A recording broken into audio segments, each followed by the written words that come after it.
வணக்கம் நண்பர்களே. இந்துக்கள் விழித்திரு நண்பர்களே வணக்கம். இந்த பப்ளிஷ் பார்க்குறது சப்ஸ்கிரைப் பண்ணுங்கள், ஃப்ரெண்ட்ஸ் ஷேர் பண்ணுங்கள். சப்போர்ட் பண்ணிச்சிங்கன்னா ஜாயின்ட் மெம்பர்ஷிப் ஆகிங்க. நன்றி. இப்போது இதில் ஒரு விஷயம் நீங்கள் எல்லாம் கவனிச்சிருப்பீங்க. அண்ணாமலை பல இடத்துல குறிப்பிடும்போது ஜாதி ஜாதி பார்க்கக்கூடாது, 4 ஜாதின்னு சொல்கிறாரு இல்லையா?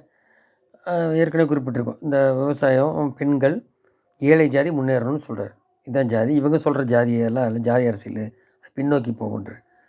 இன்னொன்று அதில் குறிப்பிட்றாரு. இப்போ 3 மாநில தேர்தல் நடந்ததில் பிஜேபி வெற்றி பெற்றதில் முன்னாடியே கேண்டிடேட் அறிவிச்சாங்க. அந்த மாதிரி இவர் என்ன சொல்கிறாருன்னா, 39 இடத்துலையும் யார் நிற்கிறான்றல மோடி நிற்கிறாருன்னு நினச்சிக்கங்க. மோடிக்கான வாக்கு நீங்கள் யாருக்கு செலுத்தினாலும் அப்படின்னா ஒரு இளைஞர்களாக கூடியிருக்கலாம், யார் வேணாலும் இருக்கலாம் அப்படிங்கிற அர்த்தத்தில் குறிப்பிட்றாரு அவர். அப்படித்தான் இங்கே எடுத்துக்கணுமோ. அப்போது இளைஞராகவும் இருக்கலாம், இல்லை பிரபலமானவங்களும் இருக்கலாம். ஆனால் யாராக இருந்தாலும் மோடிக்கு ரெப்ரசன்ட் பண்ணுற ஆள் நீங்கள் வாக்கு போட்டால் மோடிக்கு தான் போகும். மோடி தான். இப்போ 2019 யார் வர இங்கே தெரியல. இவர் ராகுல் அறிவித்தார் உதயநிதி, இவர் முக ஸ்டாலின்.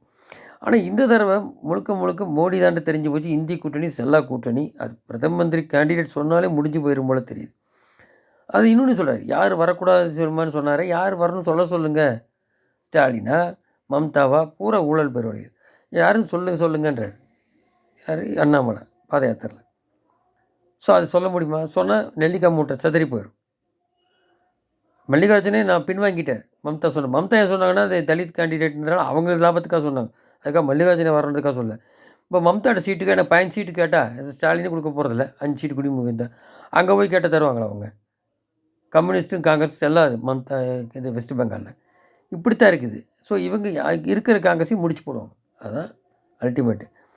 இதில் வேறு சோனியா கெஞ்சுறாங்க ஸ்டாலின்கிட்ட, பழையபடி எப்படியாவது பிரதம மந்திரி கேண்டிடேட் சொல்லுங்கள். அவர் பாத யாத்திரை போல குறியாக இருக்கார். அதில் போய் தப்பிச்சுக்கலாம் வரலன்னா அப்படி தெரிஞ்சு போச்சு அவருக்கும். ஸ்டாலினுக்கும் தெரியும் மோடி தான் வருவார். ஸோ இந்த மாதிரி இருக்குது. இப்போ என்ன பண்ண போகிறாங்க ஸ்டாலின் ஸ்ட்ராட்டஜி? யாரை சொல்ல போகிறான்னு தெரியல. ஸ்டாலின் அவர் இது பழனிசாமி என்னங்கிறாரு? ஜெகன்மோகன் ரெட்டி இருக்கார், நிதிஷ்குமார் இருக்கார். இவங்களாம் யாரை சொல்லி வந்தாங்க? அவங்க தானே எம்பி தேர்தல் நின்று வந்தாங்க அப்படிங்கிறாரு. எம்பி தேர்தல் பிரதம மந்திரிக்குள்ளது தான் இது. சட்டசபை வேறு அது வேறு. இதில் மோடி எதிர்த்து களங்காண்றதுக்கு யாருமே இல்லை. எதிர்த்து டைரக்ட் ஃபைட்டு. இப்போ அந்த கூட்டணி விட்டு கழட்டி விட, டிஎம்கே கழட்டி விடாட்டியும் அது தானாக காங்கிரஸ் கண்டு போகுது. அது ரெண்டாவது பார்க்கணும். ஏன்னா பாமக அங்கே உள்ளே போச்சுன்னா காங்கிரஸ் இந்த மாதிரி வரிசை கட்டி ஏடிஎம்கேக்கு வரலாம். அது தெரியாது. எதுவுமே டிக்ளேர் பண்ணும்போது பிப்ரவரியோ மார்ச் ஃபர்ஸ்ட் வீக்கில் டிக்ளேர் பண்ணும்போது ஜனவரி கடைசிக்கு அப்புறம் பிப்ரவரியில் தான் உங்களுக்கு கூட்டணிக்கே ஒரு ஃபார்மேஷனுக்கு மாறும். அப்போ தான் என்ன ஏதுன்னு தெரிய வரும். சிம்பிளாக கூட்டணி இருக்கோ இல்லையோ மோடி தான் வரப்போகிற உறுதியாகி போய் அப்போ 2 தடவை இந்த மாதிரி ஏமாந்த மக்கள் அதுக்கும் இல்லாமல் அப்போல்லாம் உங்களுக்கு கருணாநிதி ஜெயலலிதா இருந்தாங்க.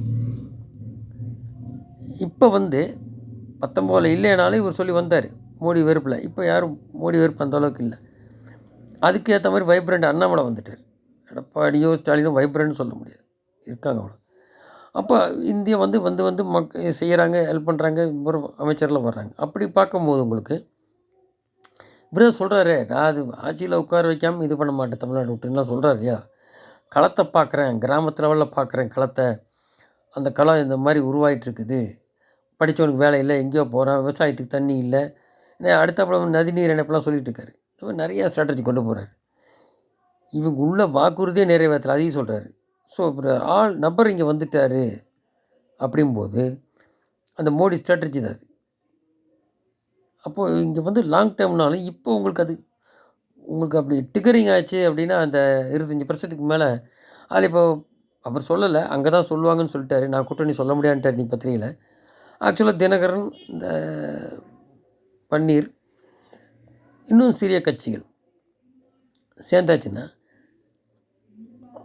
அது மாதிரி இருக்கும்போது ஒரு ஃபார்மேஷன் வரும். அது ப்ளஸ் அண்ணாமலைக்கு வெயிட்டு, மோடிக்குன்னு ஒரு 10% ஓட்டு இருக்குது. இதெல்லாம் சேர்ந்து வரும்போது என்ன நல்ல பிரிவாக பார்க்கணும். 26க்கு ஒரு வேளை அந்த சீமான் அண்ணாமலை அந்த மாதிரி வருதா? ஏன்னா அவங்க 2 பேரும் ஒரு அண்டர்ஸ்டாண்டிங்கில் போகுன்றாங்க. இப்போ 26ல் அது எப்படி வருதுன்னு களம் பார்ப்போம். ஸோ இப்போ மக்கள் புரிஞ்சுன்னு ஒரு வேளை ஓட்டு போட்டாலும் போடலாம் அண்ணாமலை வந்ததுனால. இதெல்லாம் மாறும்.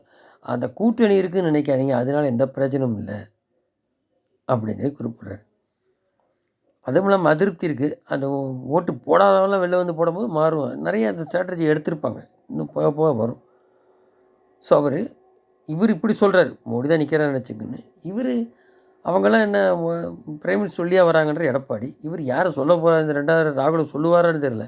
யாரையா சொன்னால் அவுட்டு இண்டி கூட்டணி. அதோட மாதிரி இருக்குது களம். நீ யார் யார் கூட்டணி எப்படின்றத பொறுத்து பார்ப்போம். நன்றி ஜெய். நரேந்திர மோடி தான். நரேந்திர மோடி என்கின்ற மனிதரின் மீது இருக்கக்கூடிய நம்பிக்கை தாங்க ஓட்டு. அதைத்தான் மோடி கேரண்டி என்று சொல்லுகிறோம். நரேந்திர மோடி அவங்க தப்பு பண்ண மாட்டாங்க, தப்பு செய்ய விட மாட்டாங்க. நரேந்திர மோடி கீழே இருக்கிறவங்களை கூட பிச்சு எடுத்துருவாரு.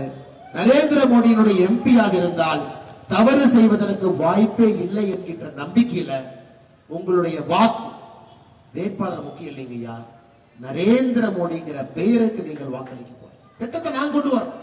திட்டத்தை மோடி